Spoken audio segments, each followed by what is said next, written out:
The floor is yours. Thank you so much. I trust lunch was absolutely delicious. I second that. And then the problem is when they ask you to speak after lunch, I'm reminded of Idi Amin when he was invited to have dinner with the Queen. He got up to speak, and he wanted to let the Queen that he had had enough, and his belly was full. He got up and said, "Your Majesty, dinner was Coca-Colastic," of course. First of all, he had had Coca-Cola, and the person before him had spoken, had Fanta.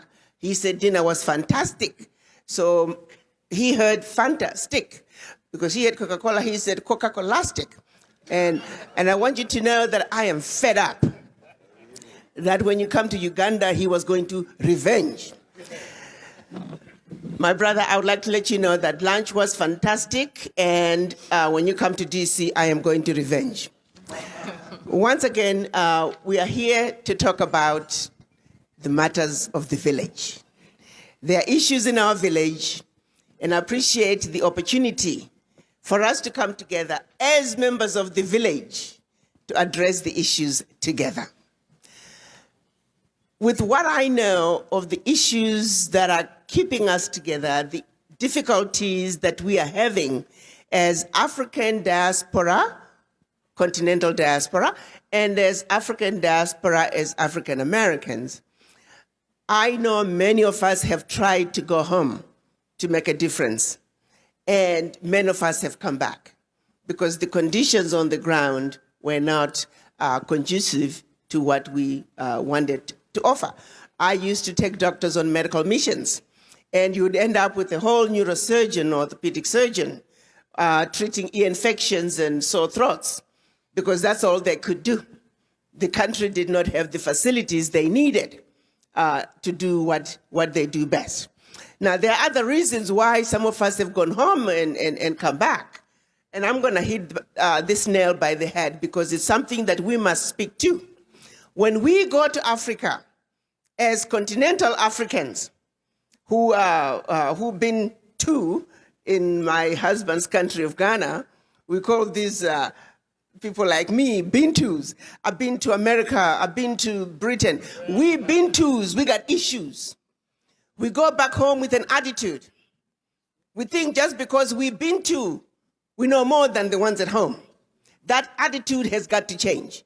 And it's one of the reasons why many people are not making it when the Bintus go back home. We also have African Americans who go to Africa thinking, I'm going to tell the Africans, I know more than the Africans. Well, guess what? You're wrong. Because Africans have a lot to teach you too. So there's a need for an attitude adjustment, realization that we have something to offer, but they too have something to offer us. What is needed is for us to work together, because united and understanding each other, that's the only way we can come together in a meaningful way and build the Africa that we want. At the African Union Mission, that's one of my mandates, two main mandates. One, to promote Africa in the Americas, and the second one, to bring the diaspora home by any means necessary. With that understanding, I sat down to ask myself, how then do I go about, one, taking this very diverse, interesting group of people who don't like each other? How do I go about bringing them together so we can go home? Looking at the issues that we are dealing with on this side of the Atlantic as well as the opposite side, I came to the conclusion that the only way we can effectively go back home as African diaspora to accomplish two things. One, yes, to bring the expertise that is needed, but two, I remember 2 years ago, President Trump was addressing the African heads of states, and he said, I don't know why you guys are poor. My friends go to Africa poor, they come back rich. Are you with me? So for those who think the African heads of states are calling you to come home because they just want your money, wrong. We are saying, if you don't show up and you stand up and be counted, next time the contracts go to the Chinese, shut up. How do we give you contracts when we don't know where you are? How do we know about your business when you don't stand up? And that is the challenge the African heads of states are running into. Next Tuesday, I think Monday, Tuesday, Wednesday, there's a conference going on in Nairobi. Former Prime Minister of Kenya, Raila Odinga, is now over infrastructure.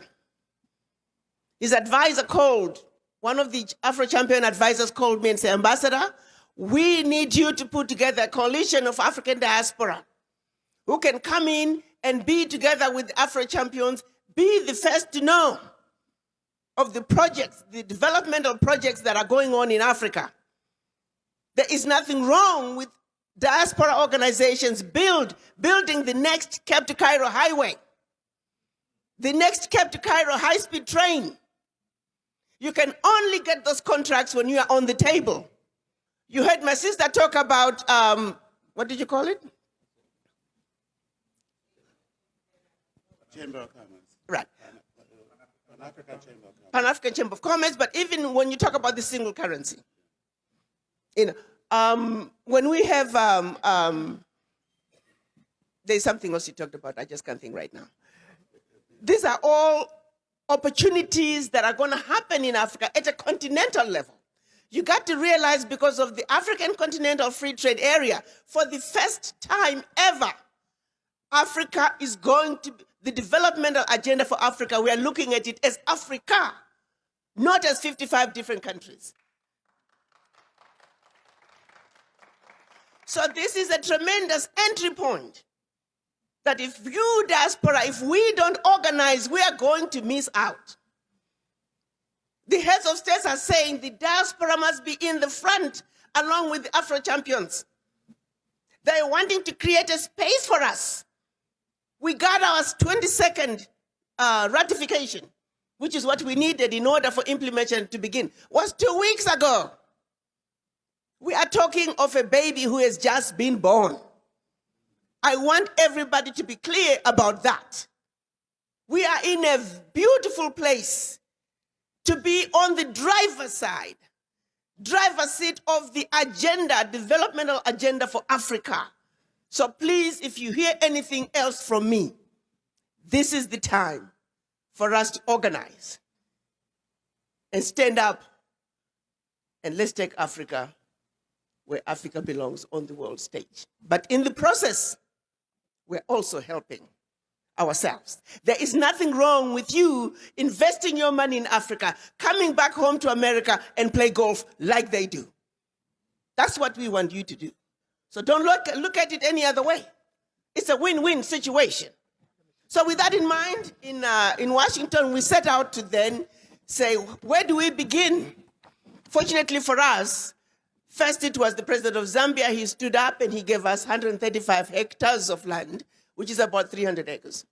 And when the president of Zimbabwe heard about the 135 hectares, he said, my sister, why are they giving you 135 acres? Zambia has a lot of land. He said, you see, Victoria Falls, for those of you who don't know Victoria Falls, Google it, it's a beautiful place. It's one of the best tourist destinations in Africa. He said, Victoria Falls is like a woman. When you're looking at her from the Zambian side, you're looking at her back. But when you're looking at her from Zimbabwe, the choice is yours, which view you want. So he proceeded to give us 2,000 hectares. So we have been offered 2,000 hectares of land on the Zimbabwe side of Victoria Falls along the Zambezi River. Prime location. There, ladies and gentlemen, we, the African diaspora, in collaboration with our brothers and sisters on the continent, we are going to build our very own Wakanda.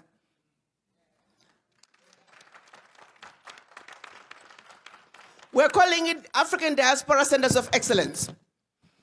Why are we building Wakanda?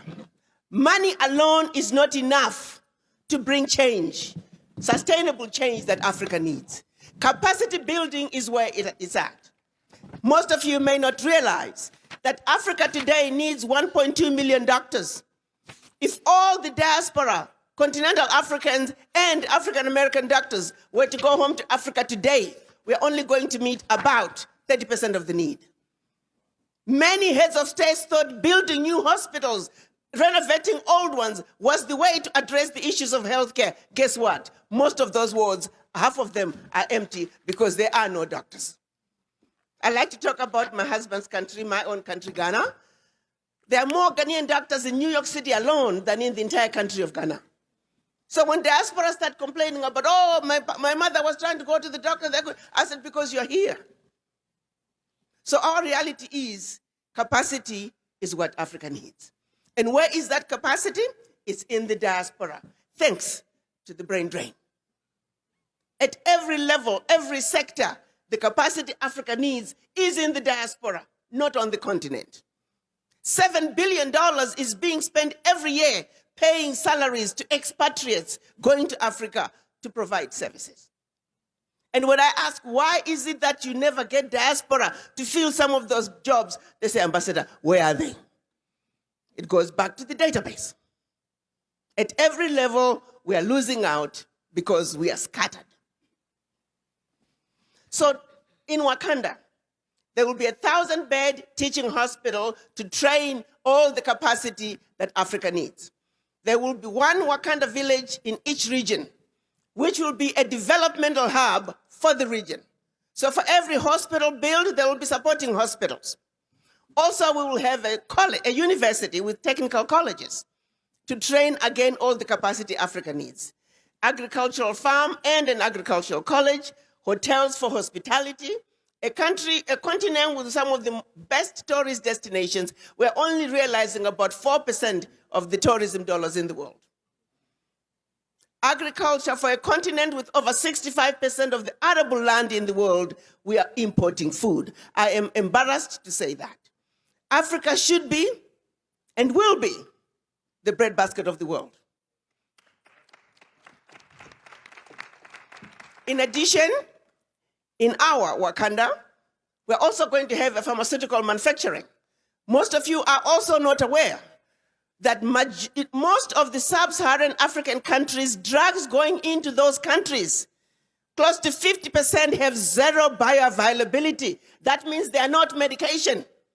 They are chalk, in some cases, poisonous substances.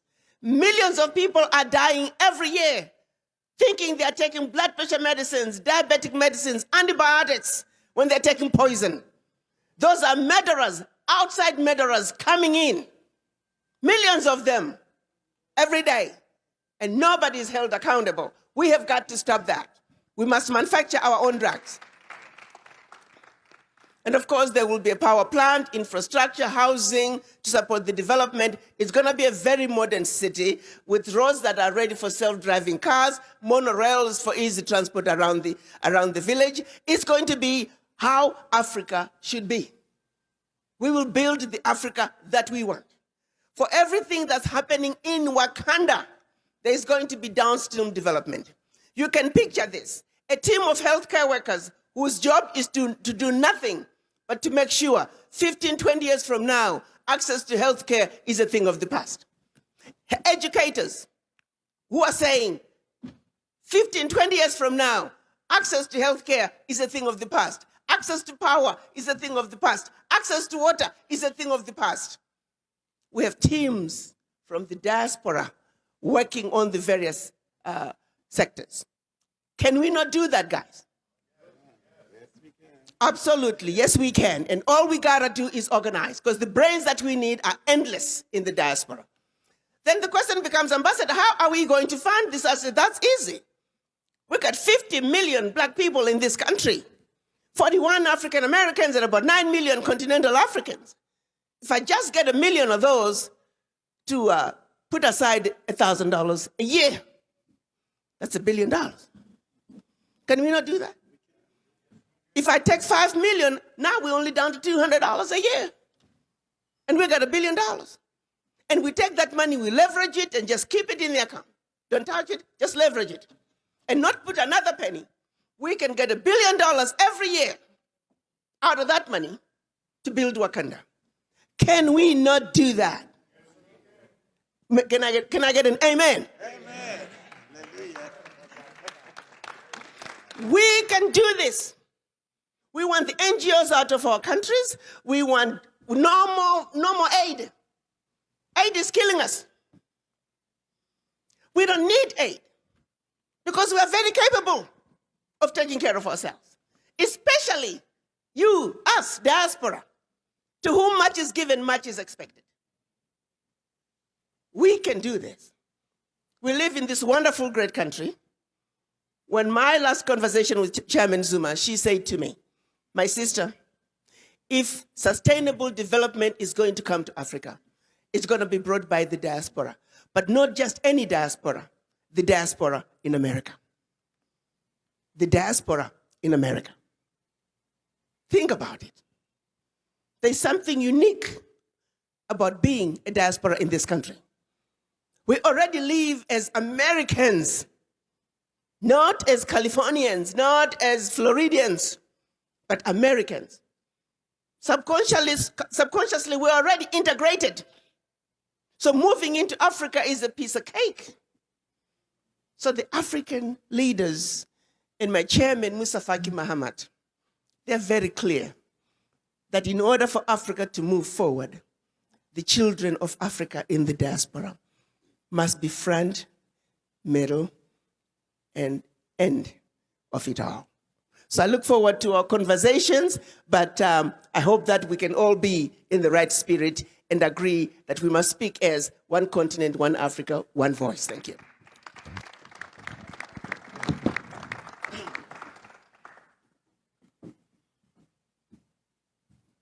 We'll move down and begin with you, and then we'll start at